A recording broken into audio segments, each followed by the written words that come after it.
નવરાત્રી પહેલા આયોજકોને સનાતન સંત સમિતિએ ચેતવણી આપી છે। નવરાત્રીના પાસ આધાર કાર્ડ ચેક કરીને જ આપવામાં આવે। ગરબામાં દીકરીઓની સુરક્ષાની પૂરતી વ્યવસ્થા કરવામાં આવે। ગરબામાં લોકસંગીત જ વગાડવામાં આવે, ફિલ્મી ગીતો નહીં તેવી પણ વાત કરવામાં આવી છે। સનાતન સંત સમિતિ આયોજકોને અગાઉથી જ જાણ કરે છે। પાછળથી કોઈ બહાના નહીં ચાલે તેવી પણ વાત મહંત જ્યોતિર્નાથ મહારાજે કરી છે। તો નવરાત્રી પહેલા જ આયોજકોને ચેતવણી આપવામાં આવી છે કે કોઈ પણ ગરબા આયોજક પરધર્મીને મંડપ ડેકોરેશનનું કામ ના આપે।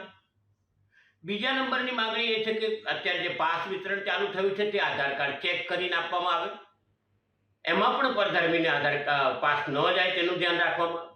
ત્રીજી વાત કે દીકરીઓની સુરક્ષાનો વિચાર કરે।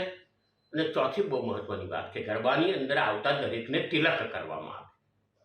આ ચાર વસ્તુ પછી પાછળથી બહાના નહીં ચાલે।